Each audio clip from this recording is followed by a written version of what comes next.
Hello, hello, hello, and welcome to the latest edition of Watch.Read.Listen. I am your host, David Watson. Sitting across from me, as always, is my co-host, Dwayne Watson. And we have a returning special guest. This would be her third or fourth appearance on the podcast. Is it 4 times? Yes, because we had a two-part. Oh, that's right. And that's my now lovely wife. This is her first time on the podcast as It my wife. is. So Yeah. we'll say who you are, because My name is Shu. okay. So we got Shu Coble back on the podcast, and we're going to be going to be continuing our fantasy month. And this time we're actually going to be talking about a book series as opposed to a film series. We're going to be talking about George R.R. Martin's A Song of Ice and Fire. But, as always, we're going to start off with how we usually do things. And as the special guest, Christina, what have you been reading, and or listening to? Okay, so watching a lot of things because I haven't been on for a while, but this is all very recent. So I've been watching Mad Fat Diary, which I have completely fallen in love with. I can't even handle it. I think that show is amazing. I've been watching The Unbreakable Kimmy Schmidt because it came out on Friday and I was so stoked and I'm almost done. I watched iZombie because I think that's done now. I think that they're about to go on summer break, so that's a really great show. Everybody should watch it. And I've been watching Last Man on Earth because I love Kristen Shaw because I'm Louise, but that's not here or there because that's not actually, anything to do with Last Man on Earth. Next time we have you on, if we live stream, I need to wear my ears. I have them in the car. I can go put them on right now. We're not there's no video. We're just... It doesn't matter. I still wear them anyways. I have been reading a lot of things, which is really, really fun. This has all been within the last couple weeks, actually. Yeah. I read 11/22/63 by Stephen King. Oh, I watched that too. That's true. Sorry, I was like, oh yeah, I watched that too. The book was really cool. I like both, actually, kind of equally. I've read the second and third book on from Miss Peregrine's Home for Peculiar Children. It was Hollow City and Library of Souls. And then I picked up a new YA series of books. It's by Danielle Page. It's about Wizard of Oz. The first book is called Dorothy Must Die. The second book is called The Wicked Will Rise. And I'm reading the third book. I think it's called something about war. I just started it. I don't know. Yeah, I don't remember the title. Yeah, I don't I saw it. It's okay. Well, explain what it's about, though, too. Like, you're going really super fast. So. I am going fast, and I Which don't is appreciative, feel bad about it. Well, explain the one that you're talking about. I'll say that Miss Peregrine's is going to come out as a movie, so I think you get Tim the gist Burton's of that. next movie. Right, actually and it's going to be fun. Cool. Looks really rad. So yeah, I'm actually really excited about it.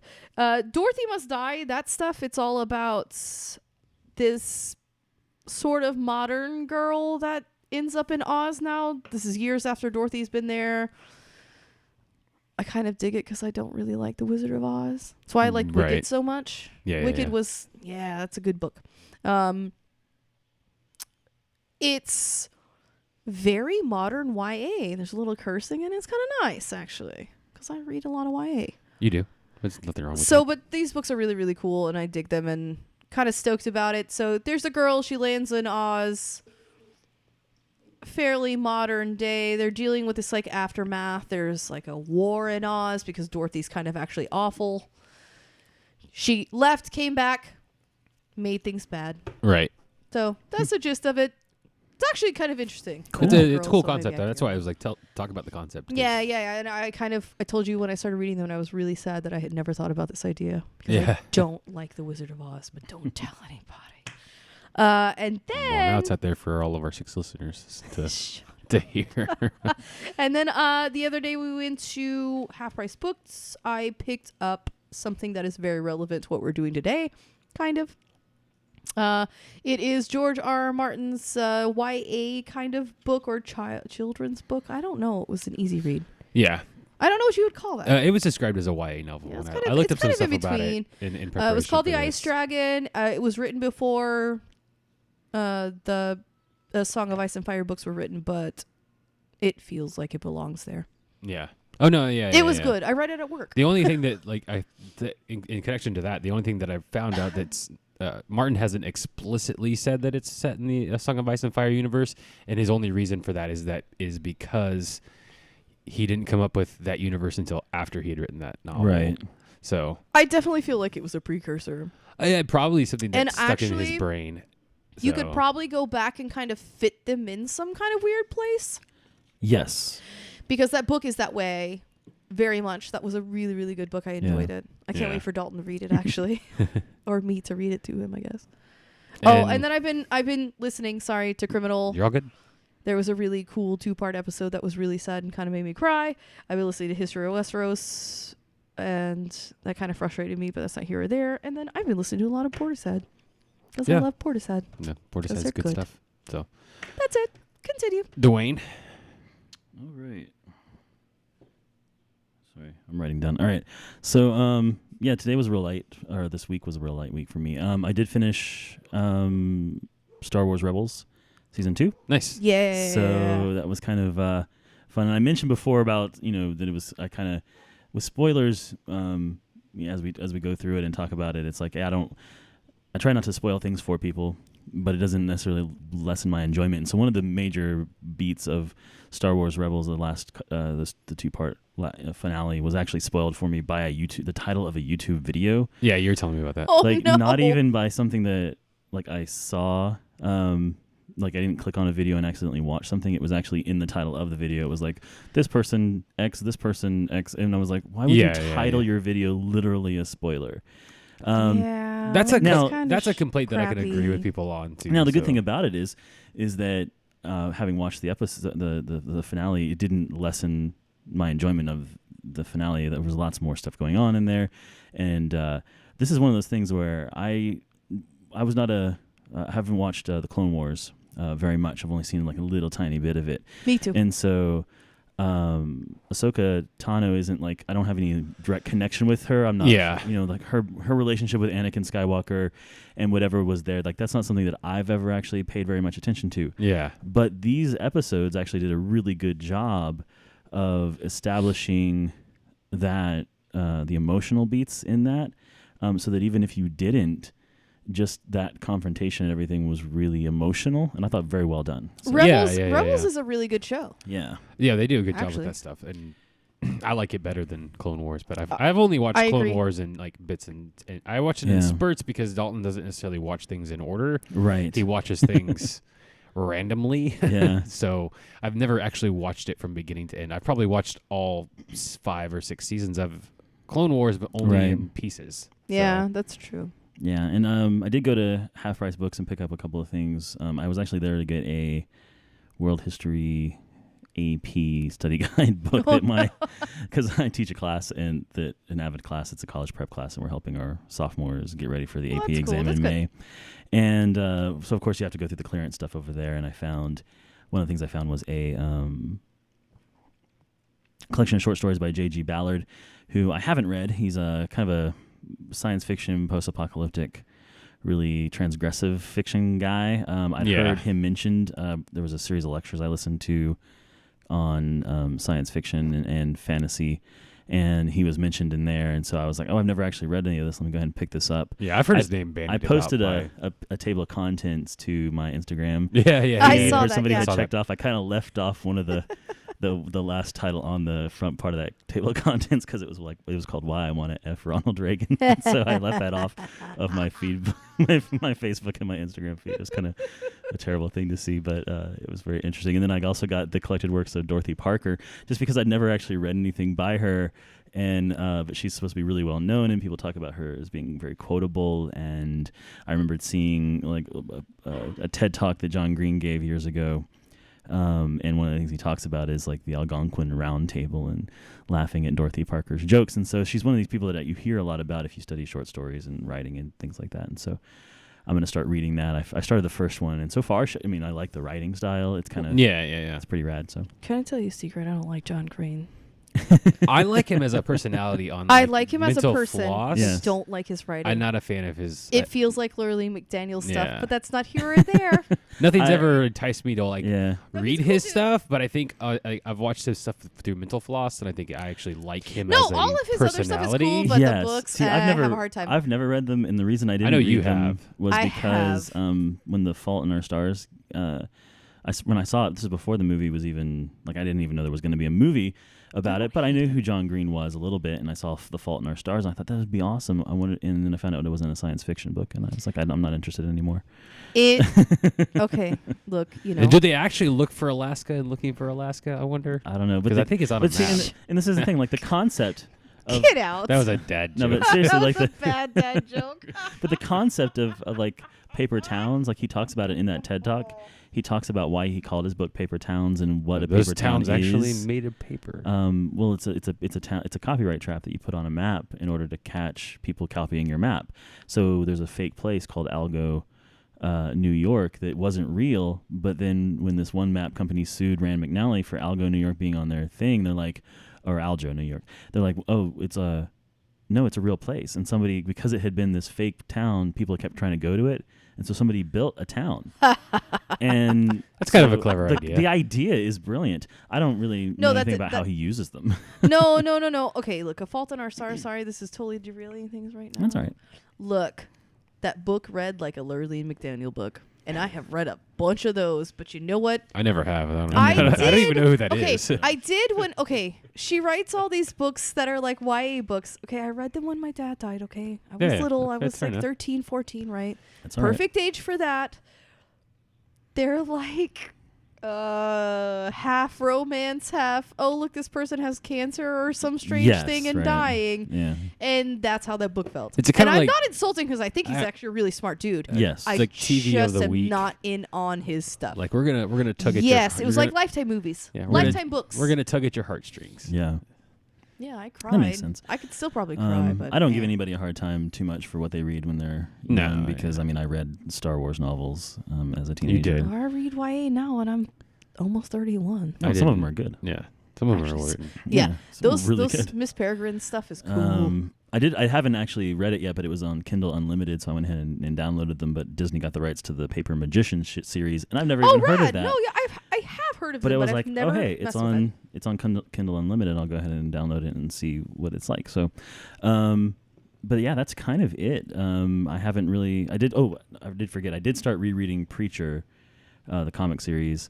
Finally, I kind of had started reading it and then I got several issues into it. I mentioned that already several weeks ago, and then finally started reading it again, and then was like, oh wait, and then I kind of quit again, and now I'm back again. So I read all the way through the first volume, and I'm in the second volume of Preacher. So You're better than me, and this man's been bothering me for 7 years to read them. I mean, for those who know, like, and I think I've talked about it before, like that is actually my favorite comic book, like limited. I wouldn't call it a limited series, but my favorite comic series of all time is Preacher. That is actually my favorite because Jesse Custer is my favorite comic book character.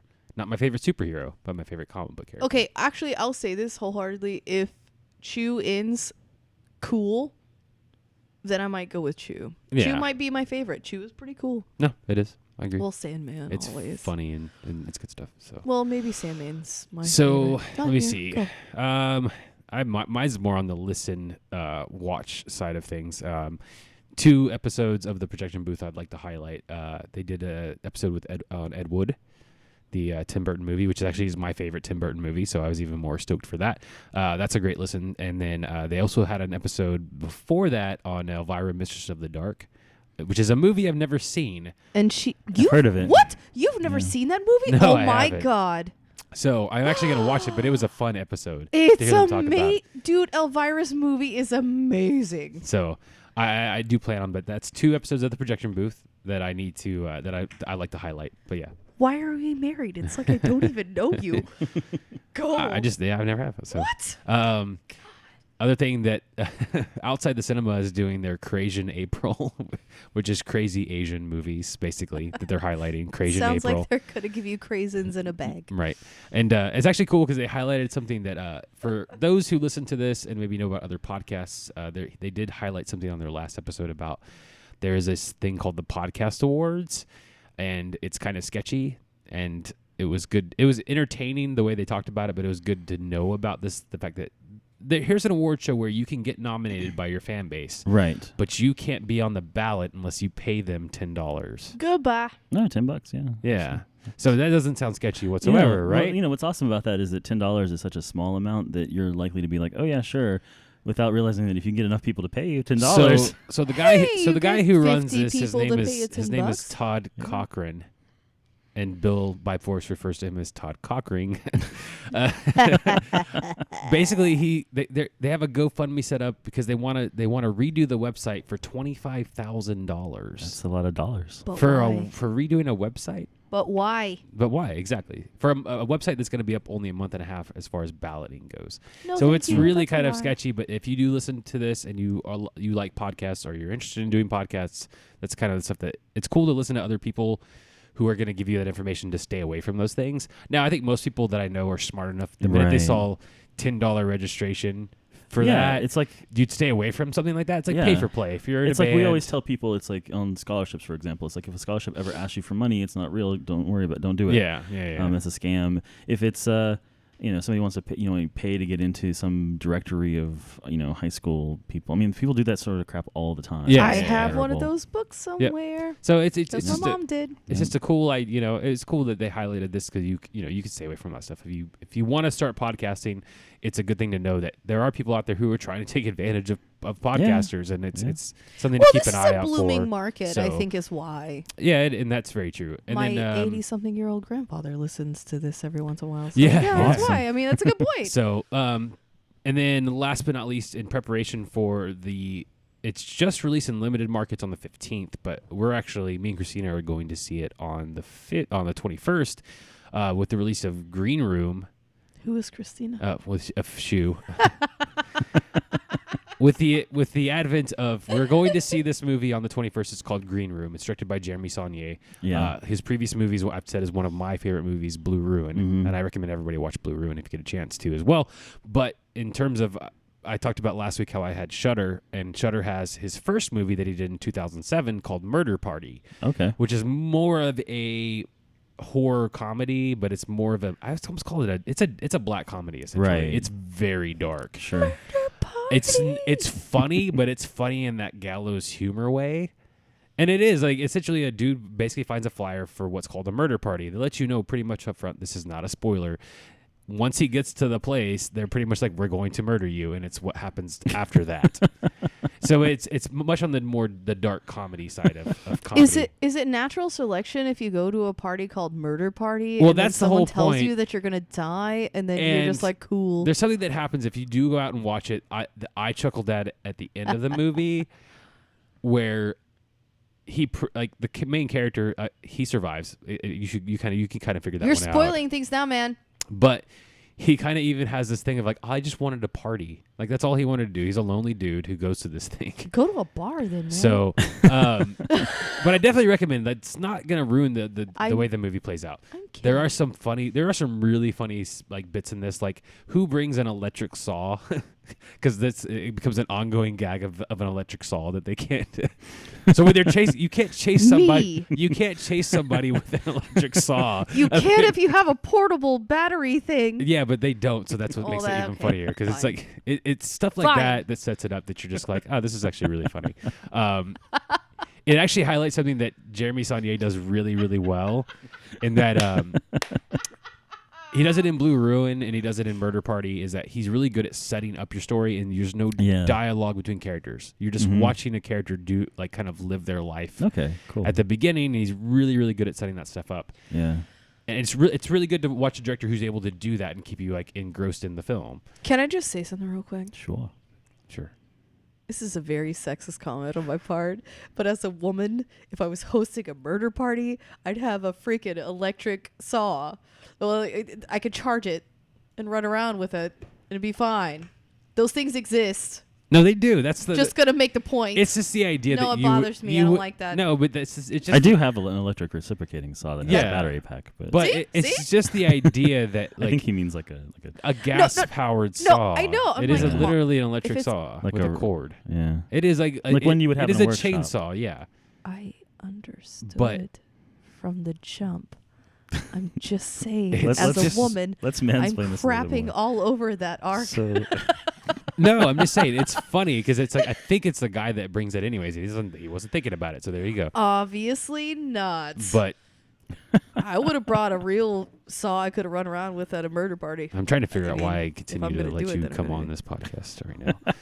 You married me. podcast gold. Jerry, Good it's It gold. really is. Look, It's gold. Yeah, this is very true. So yeah, that's pretty much what I have as far as that stuff goes.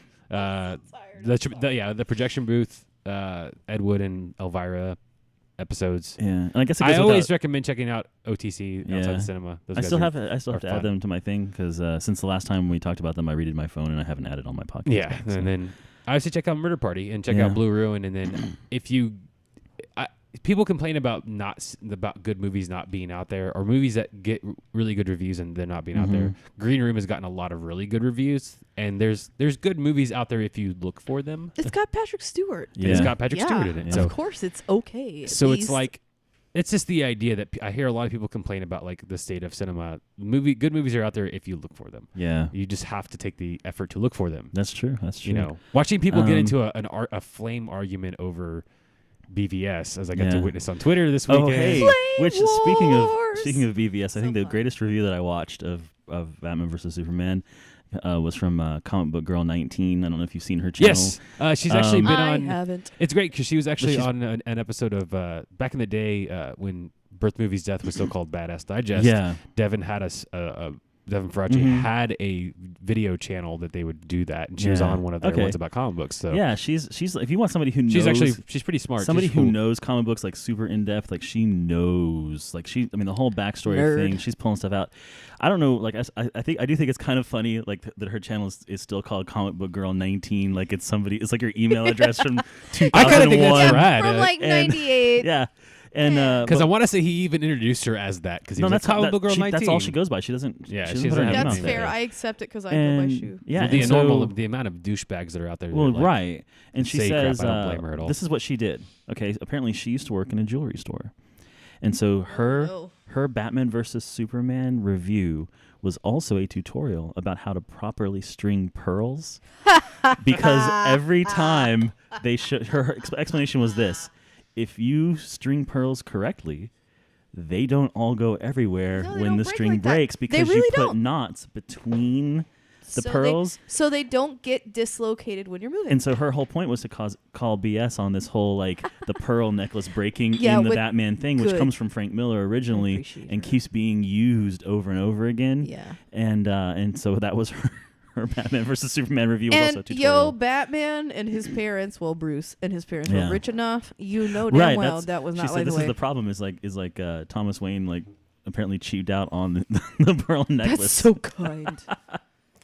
So I actually look like that. That sounds Yeah. pretty cool. I like that idea. yeah. Okay, Good point. so we've got that stuff. Sorry. I would like to say, like, Dwayne did post something to our Facebook page. If you are curious about what we're talking about with the BVS stuff, Dwayne posted a really yeah. great article by The Wrap Mhm. on our Facebook page. You should definitely check out because it talks about this stuff. Yeah. There was a kind of a huge, I don't want to say huge. It's It's huge for nerds like us. it's huge for nerds like us, and there was an online. It ties into what Dwayne had talked about last week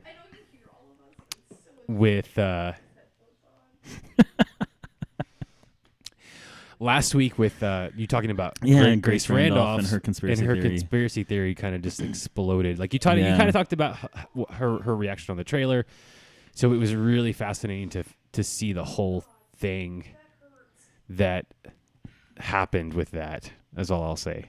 Yeah. It just kind of erupted on Twitter because of positive reviews for Civil War, and it's really interesting stuff. But yeah, Dwayne posted it on our Facebook page. So Yeah. go check it out. I won't go in depth here because that is a topic of conversation in and of itself. Yeah. And So- I think if we ever actually talk about Civil War, we'll end up doing it. We'll end up talking maybe about it Yes. there. Yeah, I know 'Cause- originally we had talked about doing May as a Star Wars month, but then we have Civil War coming out, and so we may We change may some delve things. into the MCU or whatever. So that Yeah. being said, we've gotten all that out of the way. So our topic of conversation today is George R. R. Martin's series of books called A Song of Ice and Fire. Yeah. This was a book that actually he began in 1991 when he started writing it. It was originally published in 1996. Martin had originally visioned it as a trilogy of books that were going to be originally it was going to be a Game of Thrones A Dance with Dragons and The Winds of Winter were the 3 titles that he had Okay. originally You know what I Yeah. say to that? planned on being. Well, and that's what actually it ended up taking from everything I looked at through the history of these books is that basically his manuscript pages would end up being over 1,000+ pages long. Right. So he would end up cutting bits. So basically, instead of doing he had planned to do the next one to be the Dance with Dragons, that's what the last half of, not the last half, but the last like 200 pages of the original manuscript for Game of Thrones ends up becoming A Clash of Kings. Right. And that's what ends up happening with A Storm of Swords, is whatever he had left over from A Clash of Kings Yes. became the beginning Yeah. of that But- next Pushing book. things. Dwayne, you and I Mhm. having read them, Right. I think you can kind of see how that feels that way. Oh yeah, Yeah. for sure. So- sure. Yeah, especially with the I don't even know all the names of the books. I just I got read them them written so down fast here. that I'm out of my I mind. have them written down in a fancy. Yeah, Yeah, A Dance right with there. Dragons was kind of fine. It was what 3 and 4. Well, I know. Yeah. Well, Feast for Crows and Dance with Dragons were originally conceived as one book. Yeah, and of you can course, tell kind of. Yeah, and we've mentioned this before. The whole the Feast for Dragons and taking the Feast for Crows and Dance with Dragons and combining them, and then reading or listening to them in a different order. Yeah, it's way better. Well, yeah, and there's that's some really cool we could stuff get going on when with we that. get into those books. I actually have something cool that I actually was reading about. There really earlier is a list. in regards to like why that is that way. But Yeah. I Well, figured it's we, because they're concurrent. Because I feel like if I remember correctly, he did really write those Yes. all together, kind of. Yeah, except for that last part of Dance with Dragons. Yeah, was- because you can tell. Yeah. well, what he wanted to do, if since you've brought it up, what he wanted to do originally was after A Storm of Swords, he wanted there to be a 5-year jump in time. Right. Yeah, no. And then he wanted to give the younger characters and the dragons a chance to grow up, but he goes during the writing of it, though the gap didn't really necessarily work. Right. So what A Feast of Crows and Dance of Dragons, those earlier parts was him filling in those gaps, and and some that's of that why still it exists in the takes- books too, though. Yeah, and that's why it took so Yes. long to get to that point. But yeah, I think you can definitely see how the story grew and goes kind of. In some cases, one might even argue kind of goes off the rails a bit, or at least gets a little bit more complicated than it needs to. Really, really does. And so we wonder, you see this with other authors as well, but I guess for me the most obvious comparison, apart from the fact that Martin makes a comparison himself and the fact that he calls himself George R.R. Martin, is you can see that happen with Tolkien in his writing of The Lord of the Rings, where he's writing originally a sequel to The Hobbit, That's fair. and the whole thing ends up being like way more complex. Maybe that's um, a fair point about the Ice Dragon. Like, he had this idea, he wrote this really neat story that was short, and then was like, dude, I'm Yeah. just gonna blow this up. And actually, in terms of that, it's kind of fascinating was he was originally writing a book called Avalon, Okay. and I got this God. I got this little excerpt that he said, and he's like, he said the first scene, chapter 1 of the first book, the chapter where they find the direwolf pups. He goes, just came out of nowhere because I was at work on a different novel, and suddenly that scene. It didn't belong in the novel I was writing, but it came to me so vividly that I had to sit down and write it. And by the time he had finished it, it led to a second chapter, and the second chapter was the Caitlin chapter, where Ned has just come back. That's from George R.R. Martin in 2014, was talking about how A Game of Thrones came to be. Look, So it was almost by accident. Like he was writing Yeah. something completely different. well, and that then makes this- sense, though. Mhm. That, But it- that makes sense as to why he's having such trouble, in my opinion. Beyond the fact that everything has blown up and he's Yes. busy, is that he's having a hard time because this was kind of like an off shoot for him. Yeah. Like, oh, hey, Yeah. look, I found this idea, and I'm just gonna run with it. People waited a long time for these books. It's not like, everything's gotten really popular very recently. Yes. These books are not recent books. No. That's why I don't feel bad about Yeah, I spoilers. remember- Well, that's why I had to make the context of like this. The first book came out in 1996, so we're talking about 20 Yeah. years ago. Yeah. And I remember So- somebody. I remember people saying, "Oh, hey, like 10 years ago, people saying, "Oh, hey, you should read these books that are kind of like they came out of the war, kind of like this fantasy version of the War of the Roses and stuff like that." Yeah. And this is years ago when the story was closer, to where the So- Lannister Stark thing was much more like Lancaster Yorks and. Well, you know what, too, Yeah. though, for me is, and this is something I told you, David, when I started reading these, and I've told you, Dwayne, Mhm. I don't care about fantasy like this. Yeah, this isn't normally your This is bag. not my bag, and I could not let it go. Yeah. I watched the first couple episodes of the first season, and I was like, nope, I have to know what's going on. I love this too much. Yeah. Well, what's really strange for me And then I is read them in I a can few go. months. Yeah, you read them in like about a 4-month time span. Yeah, I think it was about 4 months. I have not. So if there's a know, if you don't hear me interjecting as much, it's because I have not finished reading the books, but I know everything that kind of goes on in the show. I 'cause have I a tell general you. knowledge. The funny thing is spoil out everything of for everybody David. here, Yeah. I don't know if I think I've told you this is that, and I might have told you. My ex-sister-in-law in 2002 bought me a Game of Thrones. Yeah. Bought me the paperback Oh yeah, book. of course you told me. And I couldn't finish it. Like I was kind of got bored with it, but I was like, I'm intrigued by the writing and this, and I was like, kind of fascinated by it. Right. So, no, yeah, it was like, my sister-in-law Courtney that I never really saw, my ex-sister-in-law now. She's actually really cool, kind of. Well, that's. I'm not going to get into that. That's either here or there. I'm just saying. I'll talk about that off the podcast. But yeah, no, she bought me that book for Christmas in 2002. I don't know why. There's kind of no explanation as to like why she bought it for me. And I tried to read it, and what kind of brought everything back was when Christina started reading. I kind of forgot about it, to be perfectly honest with you. So I never knew about it until when the you show. started watching the show, I was sitting there. It was the episode in which. Or is it the end of the first episode? I think when they toss Bran off the top of the tower. Oh, the things I do for love. And I remember reading that in the book, and I was like, Yeah. "Oh, I've read part of this book before." Right. And that was kind of you what told me when I I when watched I it, had yeah. never finished them, and so it's even funnier to this day, being like, "I'm the one who's never finished them, and I probably heard of them first." Okay, And that's what's really I really funny, do want to so- make the point that these books ruined me. I could not, and you know this, David, I could not read anything for the longest time. You had a really long trouble I was starting just like things. stuck. I was reading so much about Game of Thrones and, Yeah. you know what I mean? Sure. And I was stuck. I was just stuck. Now I'm not stuck because I read a lot of books this Yeah. last So 2 weeks. I'm trying to figure out, like, do we want to just go book by book? Do we want to talk about like the major No, I points? just kind of personally I just kind of want to just like talk about it. Okay. I don't care about the book by book because Yeah. bless, it's been what maybe So there's 2 a lot of years things, since yeah. I've read those Well, books. I would Yeah. argue that too. If you're really wanting to know more about like the books themselves, there's There probably are other places, there's resources. podcasts and things out Go there. to History of Westeros. Love them. 'Cause Rub they're- your face 'cause on them they're like gonna- a kitty. Yeah, they're gonna take you all the way through. They're taking the time to actually go through everything really in depth. Yeah. And we're gonna basically talk about these in one episode. I So- actually told David earlier, I was like, we're not History of Westeros. What are No. we doing here? I'm not doing that. I Yeah. do love those I don't even people, have though. a script. I have, So what do you guys think that's the I appealing? have no notes. What do you think is appealing about the books in of themselves? Is it something in which Martin writes? What would you guys say is Okay. what engrosses you in the world? Look, I'll tell you from the right now, get-go? for me, it's because the chicks are like people, which sounds awful. well, no, But they're people. Sansa's a teenage girl. Arya's Yes. a tomboy. Cersei's a crazy, weird, brother-loving person. It's these things. They all feel like humans, Yes. human beings. I Yes. think for me, And so I think I would agree with that. The characterization that he does, the fact that he writes people as people, and they are very much complex. Right. And when you say that, and people like to make comparisons to other things, which I think sometimes are like you don't quite understand they don't get the point of what's going on. you're But correct. What Martin's doing is he's writing.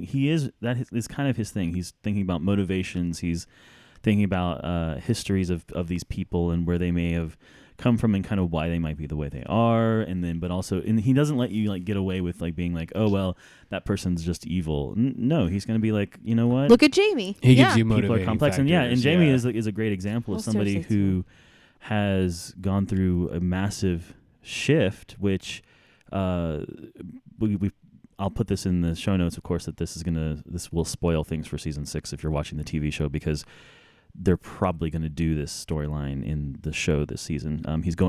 They finally got him back on track, and he's going to the Riverlands, which we'll talk about how that works out next week. After we've seen I'm the so show. excited. But he is one of those people who you can finally get into his head. Where that's one of the cool things about the point of views chapters, that the way he writes this from multiple points of view. Yeah, Jamie stops being the literal white knight. Yes. And he's a dude. Yeah, and why, once you find out like why he killed Mad King Aerys and what his motivation was for that, because before everybody just gives him a hard time about it. When they finally Ned, talk about it, I'm like, yes, Yeah. this is what I want to know, man. and you're like, yeah. it makes sense. I mean, Yeah, but I'm again, nosy. and one thing he does, what Martin does, is he doesn't say, oh, look, this person who you thought was a villain, now he's like your amazing hero. No, he's still just a guy. He's still going to make he gives you mistakes. that conflict. Well- He's like, he hands you the conflict and he tells you, here, Yes. what would you do? Well, it's like the Yes. idea that I get from everything that I've read, I'd kill because him too. I've only read a book and a half. Yeah. But characters have arcs. Yes. Characters have motivations, like you said, and then Yes. they grow. Or they don't grow necessarily, but you get an idea for like why they are the way they are. Well, It's the idea that, you could have a character like from the get-go, a character that you kind of end up growing to hate. yeah. A character like Joffrey. The way he portrays Joffrey, and I'm just saying, he doesn't have. He gives you the inclination as the reader to why you're going to despise this That's character. a kid that needed a spanking, a paddling. Well, yeah, Yeah. he's essentially like the way he's portrayed from the minute you meet him is he's a spoiled little brat. Yes. He's grown up He in luxury his actually whole life. Totally is. Yeah, So- and you're not. And the thing about it too He's- is he's not saying. Never. At no point does Martin ever say that, do the books ever give you the impression that excuses anything that anybody ever does? No, they kind of like here. Everything that happens Yeah. is for a reason. I like Yeah. that. But yeah, there's Well, a they reason even for give it. you like the idea too that like, Robert's not the greatest dad / husband. No, he. Even though these aren't his kids. No, he's literally the terriblest. Yeah, he's Yeah. the terriblest. He's the worst. the worstest. The worstest in the world. You gotta He's go just he's worstest. bad. I mean, it Well, is really not, because of I course will there's say more this, terrible No, fathers in this book he's series. not. Having He's read- raising someone else's child. But he's Okay. but he's bad at it. Having read the He's a bad king. it's the greatest thing about the when I read the first book is this contrast between Ned. and Robert, Yeah. Yes. and they fought together. They grew up They were together. kind of raised together. Yeah, So- with John. It's kind of that's what's cool about Mr. how he Aaron. writes, because he gives you this idea that these two characters who were raised in the same circumstances are part of each other, are able to how they branch off. Yes. They're How the yin power- and yang, man. Well, how power corrupts one. They're the yin and yang. Yes. It's not even. But it's- power it's- doesn't I don't corrupt even him know if to it's an- power. I think it's fame. Well, yeah, but it doesn't corrupt him in like the easiest path to take. And when you're writing these things, would be to make Robert evil. Robert's not evil. No, No. he's just dumb. just an asshole. No, he's just dumb. Yeah, he's Well, just- He's I not would- even really I a would even- wholehearted asshole. He's dumb. I would even Yeah. argue that that the power never corrupted him. No, he Well, was already gave- there. It gave him the ability to do what he wanted to do, which was drink and whore. That was it. Yeah. I mean, Yeah, that's what it. he Yeah, wanted. no, you're right. Good You're point. completely right. And I can say and- that's what power corrupting to a degree. It's just that it gave him the ability to do what he wanted to do. He could have done that as a soldier yeah. too. But whereas Ned, one of the things, and we'll talk about this. There's a cat up there. What's up? There's a cat. It's Rosencrantz. I was just trying to He's figure out where cleaning the himself, nose was man. coming from. So Yeah, that's all good. you can't hear He that. even on looked Yeah. at you like, Um, how dare you? Oh, he's got a stinky foot. Keep going, Rosie. Go. Okay, here. so So, anyways, but that's so- a good contrast, because That you was a stinky foot. almost have the idea that the guy who I think people probably would have wanted to take that power, Mhm. didn't, because he was just kind of like, I'm not interested in this. Well, Yeah. see, But he that's knew what's- he wasn't interested Hold in on. that. That's what's cool about Jamie too, because Jamie had the ability to sit down on the throne after he killed Ares and take all that, and he really kind of No. didn't care, Yeah. because he felt. I feel like now, having read all the Yeah. books, he felt bad about what he had to do, Yes. but he did it anyway. Oh yeah. And you can Now, tell. what he did to Bran, that was messed Oh, up. of course not. And No, he shouldn't yeah. have done that at all. And Yeah. he knows that now, I think. Especially because I feel like that kid's going to come back to Well, haunt that's one of the him. things that, and we can talk Love about it him, more though. when we talk about the show, Yeah. but like one of the things that the impressions you get from him too is that Jamie actually loves Cersei, No, but she loves him, but He not in this. loves They don't live her with each other more in the same than- way. she loves him. Yes. Like he Yes. actually genuinely loves her. Yeah, Yeah. nope, that's And the he's way actually it is. heartbroken by the things that she does. What And it's- Tyrion told him in the Mhm. show, I know, but I mean, kind of even the books, he kind of insinuated Mhm. some things. It was like, yeah. you know, she could have banged Moon Boy for all I know. Yeah. It's just, So it's just the It's idea sad. that you know, Yes. that's one of because he those actually things does really because care for her. that character in anybody else's hands could be. You can cliche Jamie's character from the get-go. Sure. And they kind of almost do when they start him off. But I Right. think that's Yeah, why. the things I do for love. I think that's Push. what's great about how Martin writes, though, is that he's Yes. able to take a character that, on face value, when you first meet him, you don't like, and end up making readers like him. Well, Yes. it's like that with Jamie, with Tyrion, especially Tyrion, because Well, everybody Tyrion loves from the Tyrion. get-go, like everybody loves Tyrion's Tyrion. very personable, but he's not a good person. Mm-hmm. And but he's not an awful person. He plays that's why I love this series Yes. so much. He Yeah. plays that middle ground like, I'm a Lannister. They hate me. Yeah. Well, I don't hate you. and he knows what's going on. You know, he knows how things are. He Well, deals look at with how it. he treats Bran after Bran Yes. wakes up. Well, he Yeah. knows how to play the game, and he knows when the deck's stacked He's not against stupid. him. He's so, probably the smartest one, actually. you know, I don't know Smartest how it is. Lannister, he's probably the I don't know smartest how one. it is in the books, but one of the greatest like scenes that I like from the television show is when he pretty much calls them out. Like he knows exactly that he can't win in terms of Joffrey being him killing Joffrey supposedly, or they're thinking of being accused of it. Right. Like, why He would do calls that? them out like he knows he can't win this game, but he knows that the deck stacked against him and he didn't do it. So all he can do is say, "Hey, Yes. you guys all suck. I didn't Right. do this, but y'all aren't going to believe me no matter what I say, anyways." Well, Jamie Yeah. did it in the show, but that's not here or there. Right, Sorry, yeah, yeah, spoilers. yeah. We so no, but in the book, it's kind of that way too, because Jamie still helps him. Kind of varies, and Sure. Jamie get that done. Because I think Jamie knows his brother's not an awful person. Mm-hmm. And I think Jamie knows his brother wouldn't have killed his son. No. Yeah. How about that? I think that's what it Actually, kinda I comes think in down the show it to. comes across a lot more than it does in the book that I remember. But it was like, well, that's also oh, something you that's know, always he's very much I think like- is really cool. Is that like I think even from the books that you get the impression that like Jamie actually I don't he think. he cares about Tyrion. Excuse me, too. I'm so sorry. I don't think that Jamie gave a shit that Tyrion killed their dad. Don't think he gave a shit No, I don't think at so all. either. And I don't blame him because he Yeah. knows that he was He doesn't the shit puppet gold. master. So. No. Yeah. Oh.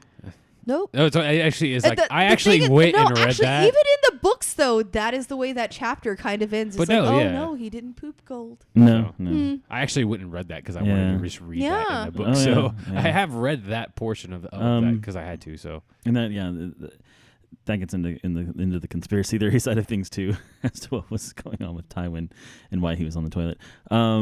In the first Oh no, place. no. I know what you're talking about because I know. see, I I don't. think you so and I have talked about this, Dwayne. I'm mildly Probably. curious. You guys because can I talk was about like, this whoa, real quick. okay, look. Yeah. So one of the things about this, again, speaking in terms of why is this show so beloved, or not show, the book series? Why is the book series so beloved? Is because there is a lot going on. It's very deep.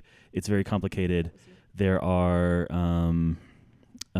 conspiracies within conspiracies. You're never 100% sure what's really going on. And a lot of us, as you read it, you kind of begin to figure some things out. So, there's the R plus L equals J idea, and there's Yes. there's some the three-headed dragon, and who are the three heads of the dragon. But one of the things, right, is this whole Dornish conspiracy, because you know that Doran Oh, the Martell poisons. wants to Right.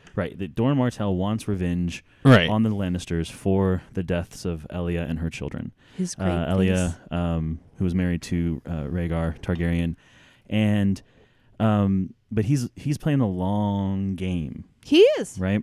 And so people have suggested that that not only did Oberyn poison the blade he fought the Mountain with, but that he also that Tywin had been poisoned because after Tywin dies, like his body it rots in this really weird way where Oh, well, the stink. I Yeah. think everyone talks about the stink they talk about and it's unnatural, like it's chapter. not normal. No, because Cersei was Dead like, bodies it stink. stinks so bad in Yeah. here. Yeah, I didn't know that. So that's Yeah, kinda- yeah. that's You kinda know, fascinating, actually, so. I feel like I might have mentioned it to you in I think you passing. did in passing, but no, I don't. But I don't really no. remember. That's something I wouldn't. Yes. But that's something I never forgot about it the books was that everybody's like, it stinks like awful. Yes. I have dealt with a lot of people's deaths, okay, and it is not like that. Since we're if not someone going, is rotting since we're not going, inside, that's Yes. gonna be bad news, And that's why it was- what it sounds like. And it looks kind of like what was going on with but in a with the mountain.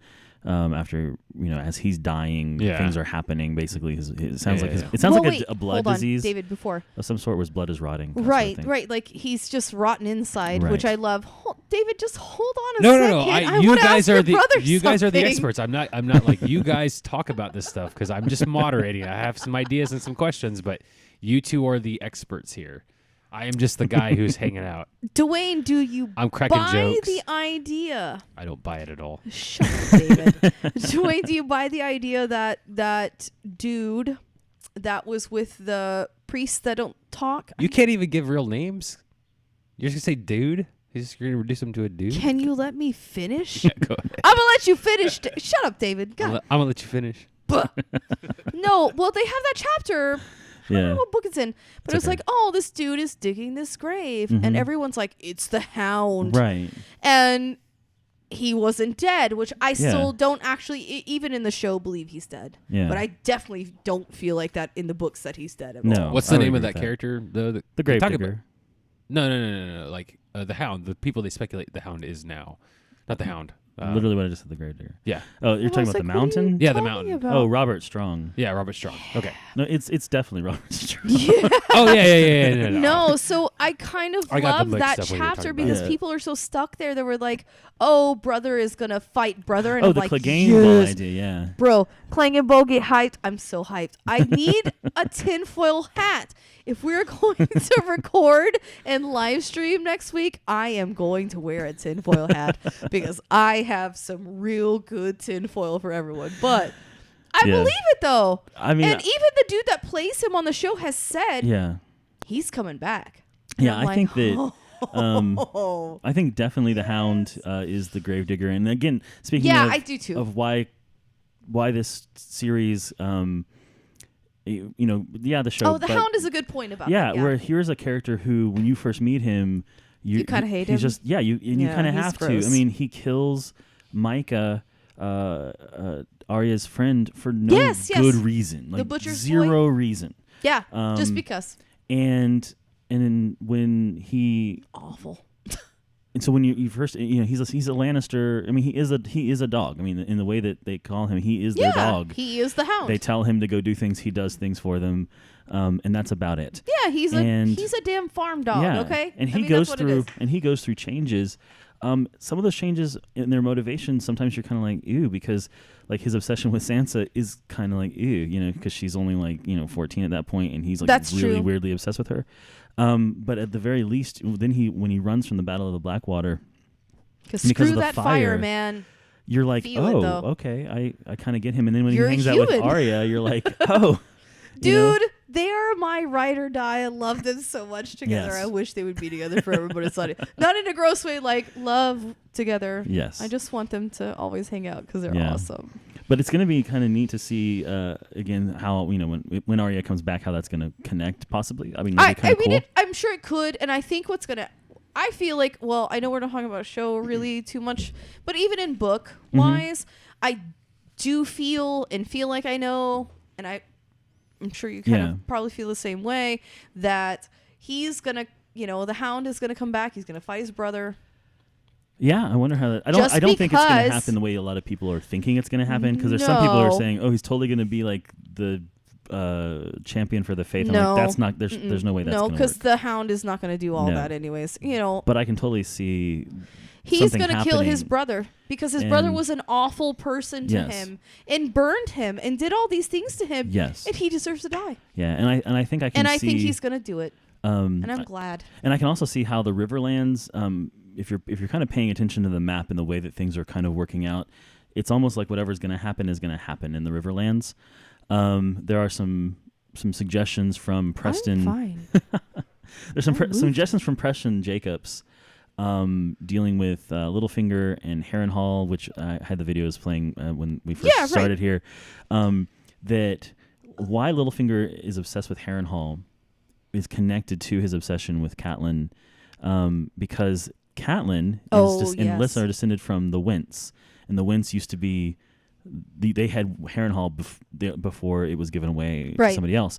So there is this.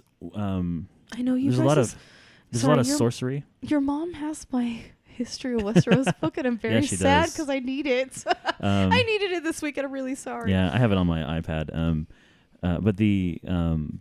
But yeah, this whole connection into the Riverlands, where people seem to be converging that direction. It's the center, kind of. Yeah, and so it kind of makes sense. And there's still some things around there that are still unresolved. The Freys, especially, are still kind of unresolved, and I'm excited. They should all die. Yeah, I will say something about again. Speaking of why people like this and if I find it so compelling. For a long time, the one person in fiction that I hated the most was Dolores Umbridge from the Harry Potter series. Right, yes. Me. And I will not tell a lie. Yeah. Goodbye. And then I read A Song of Ice and Fire, and it switched to Walder Frey. So That's true. That is, dude. Have you read Dunk and Egg? I have not yet, but I do remember you talking about this. He is the most snottiest, whiniest little brat. Yeah. I can't even handle myself. Yeah. Even thinking about it, I'm like, I hate you, Walder Frey, because I already kind of knew it was him before they told me his name. It's like, oh, little Walder's on this lap, and I'm like, you're the worst bastard I've ever seen in my life. I hate you. Yeah, and that's another case of he's awful. I think Martin setting up a character that you can evil. naturally. How about that? You can naturally hate Walder Frey. He's just a bad dude. Yeah, and he doesn't have anything. We'll talk about that. Good here in a There minute. is no redeeming qualities because he was bad from the jump, Yeah, bro. and I'm kind of one of the things I want to see, and this is something that I think sometimes we do worry about this. Because one thing that Martin does a lot is he doesn't play into expectations. Oh yeah. And so I'm hoping this is an example where he does, because I really want him to play into that expectation. It doesn't have to be like the main point. We just want Walder Frey to get it. Dwayne, it feels I always think that it's going to be that way. Well, I think what he's going to end up doing, if I had way. any kind of speculation as far as what he does, is it'll almost be like inconsequential. Like somebody will talk about something heinous that happened to Walder Frey. Maybe it's almost said in passing. No, we're talking about the books, right? Yeah. So you have to recognize right now. I know we are. I'm just. No. I'm saying I think in the book that. So you have to realize too, though. Mm-hmm. I could almost see Martin doing that as like a point of being like, we're gonna do this. He's almost gonna kill him inconsequentially, but not on the page per se. Hold on, let me get maybe to my in point passing. Here. Just kind of dead cat, kind of, because she's nodding but not dead. Yeah, we can say Lady Stoneheart. It's fine. Yeah, Lady Stoneheart's fine. Spoilers for. Yeah, spoilers. So if they haven't figured out by this point that there's spoilers throughout this whole episode, yeah, I feel bad because we're all on the same page with spoilers in the books. Probably not going to happen. This is one of those times where, if anybody show. ever wants an example of how much I don't care about spoilers, I know all this stuff, but I don't haven't care read the about books. Spoilers, because I tell David everything when I read it. I'm like, oh my god. She had to. So we haven't talked about it yet, and we'll get there. But she had to talk to me. She had just read the Red Wedding. Oh no, because and she had to talk to me about that. Dalton was taking a nap. I was like, oh look, I have another chapter, and then I cried. And she was crying, and she had to talk to me about it. So I was like, David, this is terrible. Why did no one warn me about Which this? is fascinating when you go into the history of that stuff and how even that's the last chapter that George R.R. Martin wrote for those books. Yeah. Because even he knew it was a hard chapter to write. Yeah. Because I saw it is literally on Tumblr. watching characters that you've grown to love for 2 books, almost for what 2.5 books essentially, it's and then he's three. he's going to take the people that you would He's consider to stab be them all in the face, heroes, basically. the Stark family. Like Yes. he basically wipes out 2 of the major Stark family members in one chapter. Oh, essentially. Well, Rob, and in a very heartbreaking manner. Let's not even pretend like it's just Starks, because that's not the point. We have, and that's something I liked about some the of the episode of History of Westeros that I actually listened to this morning. Yeah. It's actually what kinda members season of 6. major northern families actually is what That's it is. the point, Yeah. is that we have all these northern families in the show we haven't talked about. Right. But in the book, Yeah, that's why I was trying to steer it that way. Walder killed so many important people. Oh yeah. It wasn't just Starks that he killed. Is it? And that was not is it, even the important part. And he was an idiot for thinking that that Daisy was all it Manderley? was. Manderley's house. Yeah, the Well, Manderleys. well, if we go through who's there's some people who are captured and some are on ransom, and some people who are actually dead. Yes. So, for example, like Daisy Mormont, who was heir to Bear Island from her Yeah. mother. Yeah. She's killed, but her mother is gone. She's related to Jorah. And Jeor Mormont. Yeah. Jeor Mormont's Lord Commander. He's on the Night's Watch, and then of course Jorah is in Essos with Dany. But the well, we should probably pause here because Ned was looking for his head. Yeah, So- but then Oh, Lady Mormont, Mage Mormont, she's disappeared and we don't know where she is. Yeah, She was sent with another person with a letter for the north. There's Great John Umber is a hostage. Manderley's son is a hostage. I thought his son was killed though, if I remember correctly. He had a. I'd have to go double check this because this is we're not history of Westeros. We don't have all this written down. There's a son who has died in a battle.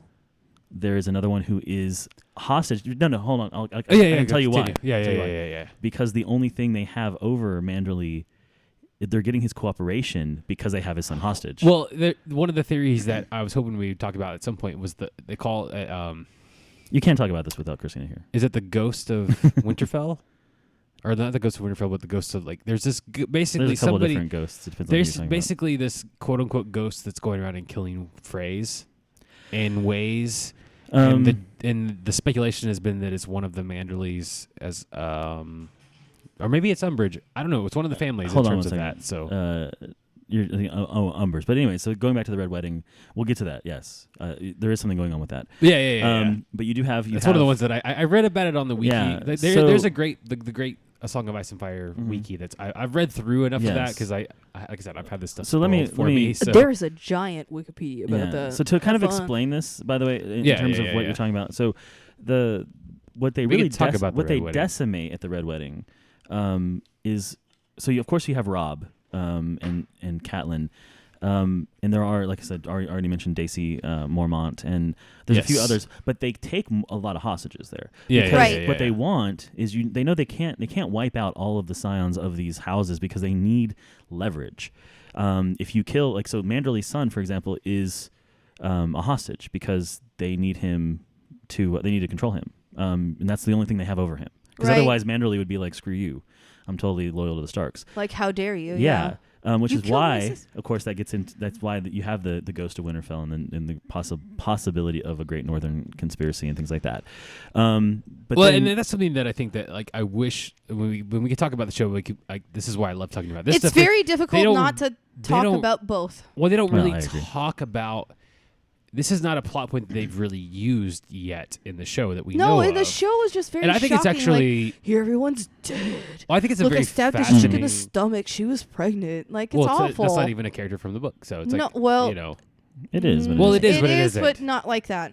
So How about that? it's just the idea that they don't. I like the fact that there's stuff that's involved in the books that I find really fascinating that they haven't even played in the show yet. I'll say And this that's like one this. of those. Okay, I hold think on. that they haven't really explored that stuff yet. It's- to a degree. No, they It's haven't.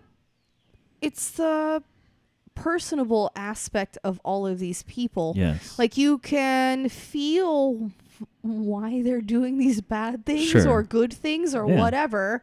Especially like Jamie now, especially with the stuff with Brienne in the books, especially Right. he goes back and saves her. If I could talk today, I'm so sorry. And talking to the mic, Forever. please. No, talking to your face. That too. Quiet. Be quiet. But even with, I think for me, a turning point in the books Yeah. was when Jamie was like, "I'm gonna go back and save Brienne," and Yes. I'm like, "You like this homely woman? Oh my god!" Because Yeah. I know folks. You know what I Yeah. mean? So it's like, oh look, and he wrote it so well, it felt like I knew something secret, and that's part of what it is. Yes. Yeah. Cersei with her shame. I should pull up my shame bell. I usually have it in my I usually keep it in my mobile browser, Yeah. so I can shame people whenever I need to at work. And I Yeah. don't have it, and now I feel like I need to pull it up. I'm going to pull it up. Not But here. that is another. Speaking of people where you think, okay, you should just hate this person, but then they're going to make you care Cersei. about them. Cersei is definitely in camp of people where I still hate even her, if though. you still can hate her. That's the thing about it. You can actually still hate her, but at least you have an appreciation or at least an understanding of where she might be coming from. And so, even though you're like, yes, you're first of all, you're taking this prophecy, this Valonqar prophecy, and you're probably completely misinterpreting it because it probably doesn't have anything to do with that in particular, because prophecy is complicated in Martin's work. It's never what it seems to be on the Yeah, face no, of it's it. always muddled. I think what's kind of fascinating too, and I don't think it's. I think they're playing it up more now in the recent seasons too. But like something that's throughout all of Martin's books in this series, that there is a strange supernatural element to things. Magic exists No, to a it's there. degree. No, magic is getting stronger. I think now they that just there are don't. dragons Well, and a I'm saying comet and I think all this what it is stuff.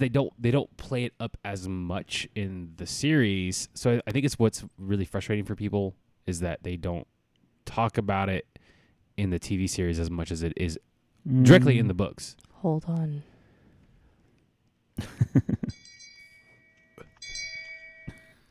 Shame. Continue. Sorry, I had to. So actually, one of the I love that again, website so much. Actually, speaking of things that are And again, why did I let you on this podcast? speaking of Because you're married to me, you're stuck with me forever. No, I did look up. Okay, so Wendell Manderley was killed at the Red Wedding. yeah, Yes. Okay, No, the brother was saved. I know. so the Not brother the was dad. saved. You Which made is- no, sorry, that's where I was Uncle, just whatever making he sure the was. confusion wasn't there. So yes, No. I was double checking stuff. That's all. yeah. They my only argument with that was Not they on didn't- you. is that when people think that when they think the Red Wedding, they think it's a bunch of people got killed. Yes, but they were strategic in who they killed and who they Oh didn't kill. no, Walter was very strategic, Yeah. and he was a piece of shit for it. To be honest, Yeah. I hate it. Oh, that chapter still gets me heated. Well, no, it is. It's especially something, and this is something that we haven't touched on yet too, is that the age of these characters in the books is considerably different from how they portrayed in the show. So people who are listening to this who've seen only the show and not read the books, it's the idea that Rob in the books is what, 16? Yeah, he's about 16. When he's killed during Actually, the Red Wedding. Yeah. Look, what has always bothered me, and this is because I have a son, Sure. is that when Rob is being killed, he looks at his mother and says, "Mom, Yeah. mother." And that is devastating. Yeah. And I missed that in the show because it was still very devastating in the show, but I missed it in the show. He didn't really. Not like he did in the book, because he was like calling out It's to her there, like, but "Oh, it is save me." different. It's The no, context it's is not as serious to me in the show. Yeah. In the book, it was much more like kid-like. Yes. Like, oh, it reminded you that he's a kid. Yes. And I in the think- show, he Right, and of course, what came across more Martin like is an playing adult. off of the he medieval didn't say- tropes. I don't think he said mother. He looks might at. have said- I'd have he to double fall- check it. No. I'm gonna go rewatch him before we go into it. But I think he like Oh, when I'll he rewatch when he falls everything. on his knees and he kind of looks at her and he goes, "Mother." But he looks at It's this n- very but longing I told you, way. David, it's not the same as it is in Oh, the no, books. no, Because in no. the I'm not books, it debating seems that. very childlike. Yeah. Sounds That's like kind of what. he's The context is like, different. "Mother, That's what I'm please saying, help me," you kind know. of Yes. thing. Because he's 16. Right. So And it's the same thing with John, where the things that John is doing, the decisions he's making, and the way that it's kind of working out, you kind of know that they're younger people, but of course Martin is playing off the fact that Oh, they have a life that's far we're far talking, more reaching than something that we yeah. would have in people modern forget times. that adolescence as a thing didn't exist until the end of the 19th century. Right. And so it was Tweens. you were either a child or an adult. And so and that's why like a bar mitzvah is at 13. Right. And now you're a man or Right. a woman if it's a bat mitzvah. It's like that's who you are. So that whole concept of like you're going to be an adult at 16 years old makes sense. Yeah. But there is still, we have to understand there's a connection to I childhood, will too. always, I have a always weird feel Question bad for Rob. for everybody Sure. though. So because I actually have some historical context for the Red Wedding. Sure. We've talked about how Christina reacted to it because we know. Oh. I remember Sure. how that was. Ooh. Dwayne, I'm curious about how you reacted when you first read that chapter too. I'm not going to remember the specifics of that. Well, just the No. reaction But in I will say general that as far yeah, as it was definitely Gut like feeling? an impact. Like it was you feel it very strongly. I think. The chapter in the book And this is is- really And this is reading it, not watching it. And I read it. I read all the books before season 2 started. So well, even I I will say this for not having read too. all of the for not having read all of the third book. I've read that chapter. Yeah. And I even there's a somber. It's almost the idea that, especially after you know it happens, when you read it. Yeah. It's awful. It's this build-up because you know it's coming, and you can spot the things that give you the hints that it's coming. Yes, okay, that's look. true. Especially my when you thing read right it now, when you already know. True. So my thing right like now, a though, I hindsight know thing. we're not talking about the show really, but I think in the what was lacking. So why in don't the, you save it for next week? I'm not going to. I'll talk about it then if I want to, and I'll talk about it now if I want to. Goodbye. So actually, it's the idea that in the show, Kat pulls up his sleeve and it's like, oh Yeah, the armor. yeah, Yeah. and she sees his chainmail and she's just like, oh my god.